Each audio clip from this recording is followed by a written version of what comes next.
బేహద్ పరం మహాశాంతి. బేహద్ ఆత్మిక పరివారమునకు, ఆత్మిక సోదరి సోదరులకు బాపూజీ దశరథభాయ్ పటేల్ తెలుగు ఛానల్కు స్వాగతం. బాపూజీని పోడ్కాస్ట్లో అనంతభాయి చక్కటి ప్రశ్నలు యుఎఫ్ఓల గురించి, భవిష్యవాణి గురించి, ఇంటర్వ్యూల గురించి అడగటం జరిగింది. దాని గురించిన మనము వీడియోలు 3 పార్ట్స్గా చెప్పుకున్నాము. చాలా షార్ట్ వీడియోలు కూడా చేసుకున్నాము. మీరు మా ఛానల్లోకి వెళ్ళి ఈ యొక్క విషయాలు, అద్భుతమైన రహస్యాలు తెలుసుకోవాలి అంటే ప్లేలిస్ట్లోకి వెళ్ళండి. షార్ట్ వీడియోల్లో కూడా ఉన్నాయి. బాపూజీ అద్భుతమైన జ్ఞానం అనే ప్లేలిస్ట్లో ఇవన్నీ ఉంటాయి. ఇప్పుడు ఈరోజు టాపిక్కి నా 5వ పార్ట్లోకి వెళితే, అనంతభాయి బాపూజీని అడుగుతున్నారు. బాపూజీ, మరి ఏలియన్ ఇంటర్వ్యూ అనే పుస్తకంలో వాళ్ళు చాలా విషయాలు చెప్పారు. వారికి పూర్తిగా బ్రహ్మ జ్ఞానానికి సంబంధించినట్లుగానే ఉన్నాయి. మరి ఆ ఏలియన్స్ బ్రహ్మ జ్ఞానం కలిగి ఉన్నారా అని అంటున్నారు. లేదు, వాళ్ళకి బ్రహ్మ జ్ఞానం అనేది లేదు. వారు ఎంతవరకు తెలుసు అంత మాత్రమే చెప్తున్నారు. బ్రహ్మ అంటే ఆత్మ జ్ఞానం కదా. ఎక్కడ నుండి వచ్చి ఉండొచ్చు అంటే గెలాక్సీ నుండి వచ్చారు కాబట్టి గెలాక్సీ జ్ఞానం వరకు వారి లోపల ఉంటుంది. వారి ఆత్మలో 10 కళల శక్తి ఉంది కాబట్టి వారికి 10 కళల పరిధిలోనే ఉంటుంది జ్ఞానం. మరి గెలాక్సీల సూపర్ క్లస్టర్ వరకు ఉన్న జ్ఞానం వారికి ఉంటుంది. అక్కడ నుండే వాళ్ళు వచ్చారు కాబట్టి. బాపూజీ అనంతభాయి అడుగుతున్నారు, కాదు బాపూజీ, ఇందులో చెప్పబడింది బ్రహ్మ జ్ఞానం విషయాలు. వారికి ఆ బ్రహ్మ జ్ఞానం ఎక్కడి నుంచి లభించి ఉండొచ్చు అని. అలాగైతే వారు బ్రహ్మ అని చెప్పారా? ఆత్మ, పరం లైటు, బ్రహ్మస్వరూపం, అహం బ్రహ్మస్మే అని చెప్పారా? చెప్పలేదు కదా అని అంటున్నారు బాపూజీ. లేదు, చెప్పలేదు.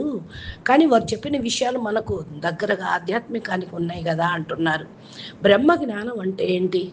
బ్రహ్మ ఎక్కడి నుండి వస్తున్నారు? పరబ్రహ్మ, పరమేశ్వరుడు, ఆల్మైటీ అథారిటీ అనో లేకపోతే పరమాత్మ అనో చెప్పారా? చెప్పలేదు కదా. అట్లా చెప్పలేదు అంటే వారికి ఏదో నాలెడ్జ్ అనుసారంగా చెప్పారు. అంటే ఆమె దాని గురించి మాత్రమే, తన గురించి మాత్రమే చెప్తుంది. వారు ఎక్కడి నుండి వచ్చారు, దాని గురించి రికార్డింగ్ అయి ఉన్నది తన దగ్గర అని. వాళ్ళ శరీరము సూక్ష్మ శరీరం, కారణ శరీరం, మహాకారణ శరీరం, పరం మహాకారణ శరీరం. వారు ఎక్కడి నుండి వచ్చారో అది తెలియదు కదా. పరం పరం పరం పరం మహాబ్రహ్మాండాల నుండి వచ్చి ఉండవచ్చు. అందువల్ల వారి ఆత్మలో ఆ రికార్డింగ్ ఉంటుంది. అదే ఆమె చెప్తుంది కదా. అంటే అనంతభాయి అడుగుతున్నారు, బాపూజీ ఒక చోట వారు ఇలా కూడా చెప్పారు, మాకు మతాలతో ఎటువంటి సంబంధం లేదు అని. అవును, మరి మతాలు ఈ భూమి మీదే కదా ఉన్నాయి. పైలోకాల్లో ఎలాంటి మతాలు లేవు కదా. పైలోకాల్లో అందరూ తమ తమ గోళాల్లో ఉంటారు. యుఎఫ్ఓలో సంచరిస్తూ ఉంటారు. అక్కడ ఒకరితోటి ఒకరు పెద్దగా సంబంధాలు ఏమీ ఉండవు. ఇక్కడే కదా మతాలు, సంబంధాలు అంటున్నారు. లేదు అన్న బ్రహ్మ జ్ఞానులని చెప్పలేదు కాబట్టి వాళ్ళకి బ్రహ్మ జ్ఞానం లేదు. వారు ఆత్మ జ్ఞానులని కూడా చెప్పలేదు. ఆత్మ జ్ఞానులని పిలవచ్చు. వారికి గెలాక్సీ జ్ఞానం ఉంది. గెలాక్సీ నుండి మహాబ్రహ్మాండము అంటే ఒక ఆకాశగంగా గురించి ఉంది. అయితే బాపూజీ, ఇంతవరకు మీరు కూడా చెప్పారు కదా, మేము గెలాక్సీలో ఒక ప్రదేశం అభివృద్ధి చేశాము అని వాళ్ళు అంటున్నారు. అక్కడ ఒక ప్రయోగశాల కూడా నిర్మించాము. అక్కడ మేము చెట్లు, మొక్కలు, జీవరాశులను సృష్టించే వాళ్ళము. ఆ తర్వాత వాటిని నిర్జర గ్రహాలపై పంపించే వాళ్ళము అని. అంటే గ్రహాల్లో జీవం నింపుతున్నారనే అర్థం.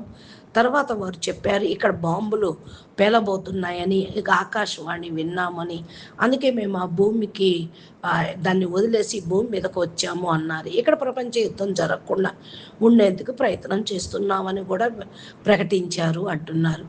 దీనికి బాపూజీ అంటూ ఉన్నారు, చూడండి, వినాశనం ఎవరు కోరుకోరు. మంచి పనులు, పరివర్తన కావాలని కోరుకుంటారు. ఇలాంటి పనులు చేసేవాళ్ళు చాలామంది ఉన్నారు. ఇక్కడ నుంచి ఏలియన్స్ కూడా వచ్చారు కదా. తర్వాత శుక్రాచార్యుడు వాతావరణం మొత్తం తప్పుదావున పట్టించాడు అని అంటున్నారు. అంటే ఏంటి అంటే ఇక చాలా ఇక్కడ ఆత్మల్లో షాక్ ఇవ్వబడింది. వారు మెమరీని పూర్తిగా తుడిపేశారు అని కూడా చెప్పారంటున్నాడు అనంతభాయ్. తర్వాత వారి మీద ఒక ఆవరణ కప్పివేయబడింది. అందువల్ల వారు అన్నీ మర్చిపోయారు. వారి ఆత్మపై ఆ ఆవరణ పడింది. దాంతో వాళ్ళంతా మర్చిపోయారు, జ్ఞాపశక్తిని కూడా కోల్పోయారు అంటూ ఉన్నారు. తర్వాత అనంతభాయ్ అడుగుతున్నారు, బాపూజీ ఇప్పుడు మంగళ గ్రహం పైన ఏలియన్స్ పనిచేస్తూ ఉన్నారా అని.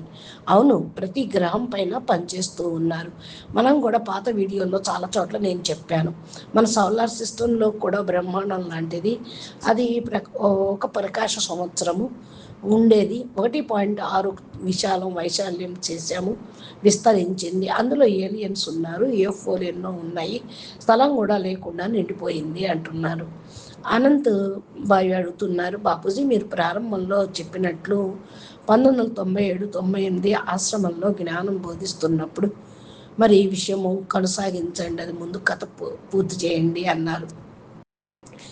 అనంత్ అవును చెప్పండి అంటున్నారు. బాపూజీ అంటున్నారు, 3000 మంది ఆదిశక్తులు వచ్చారు, 10 కళల శక్తి కలిగిన వాళ్ళు ఆఫ్ఘనిస్తాన్లో దూరం యూరోప్ ప్రారంభమయ్యే ప్రాంతాల్లో చేరుకున్నారు. అక్కడ హిమాలయాల సరిహద్దు ముగుస్తుంది, అక్కడ హిమాలయాల చివర పర్వతం ఉంది, అది ఎత్తైన పర్వతం అంటున్నారు. ఇక ఆ పర్వతం పైన వారు యూఎఫ్ఓలను ల్యాండ్ చేశారు. కానీ పర్వతం చుట్టూ ఉన్న అన్ని పర్వతాలలో కూడా పెద్ద పెద్ద అసురులు చేరుకున్నారు.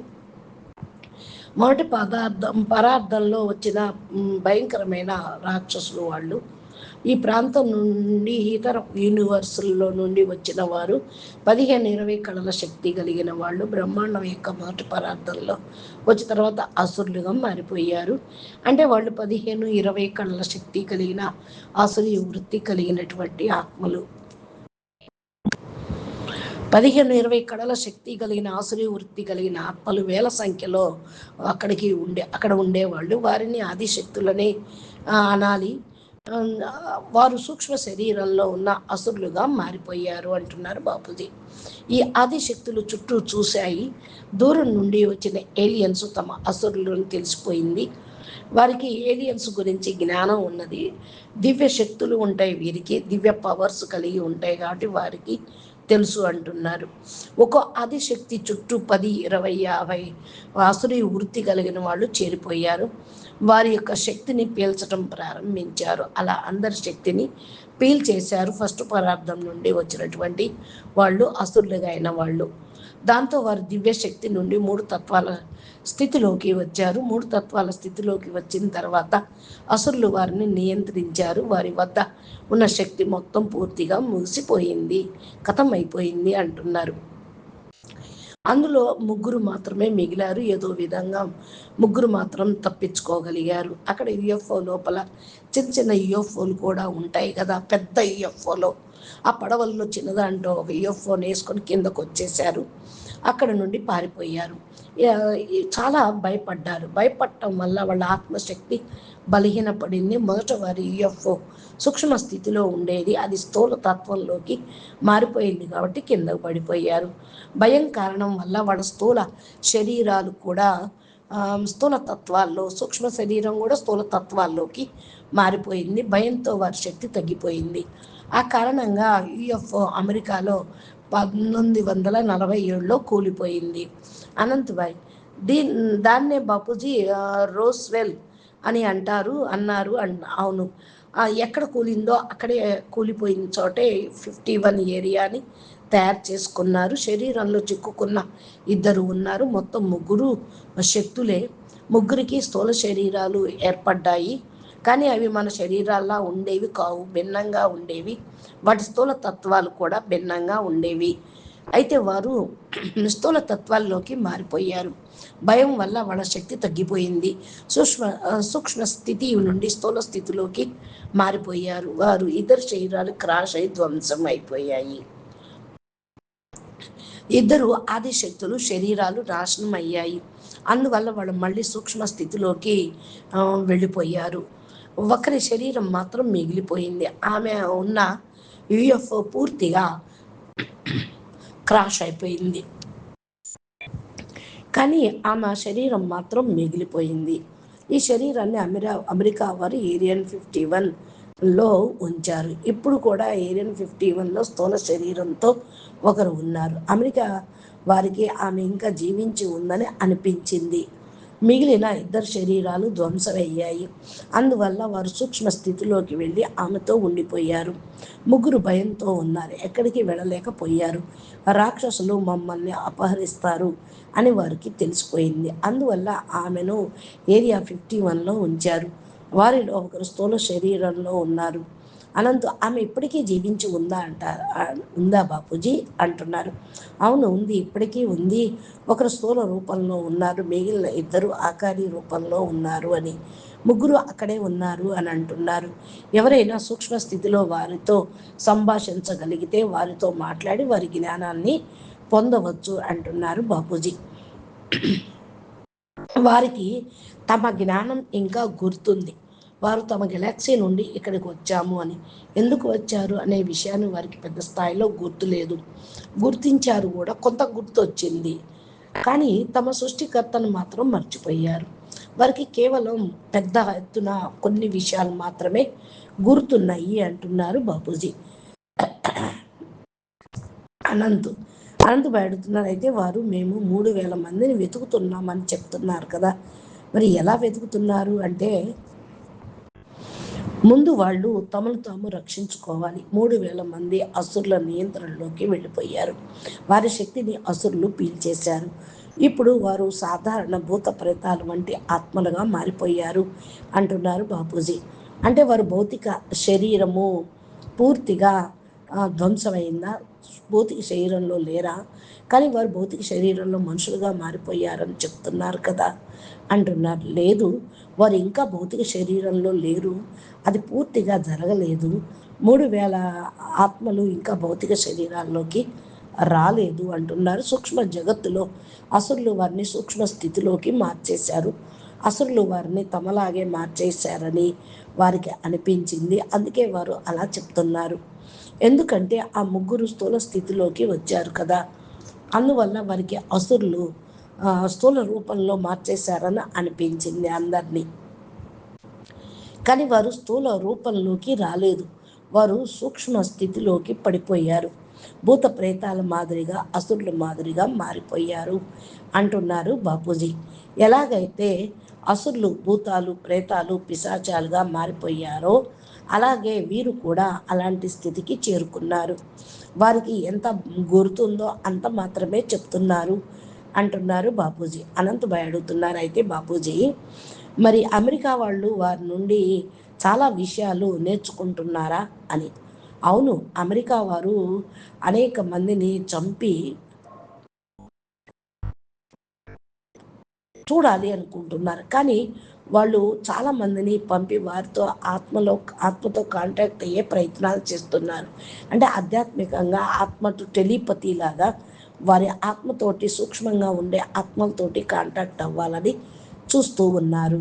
ఆ ఆత్మలతో సంబంధం ఏర్పరచుకొని ఎన్నో ఉన్నతమైన సాంకేతిక సైన్స్ విషయాలకు సంబంధించిన జ్ఞానాన్ని పొందుతున్నారు. వారి ద్వారా చాలా ప్రయోజనాలు పొందారు.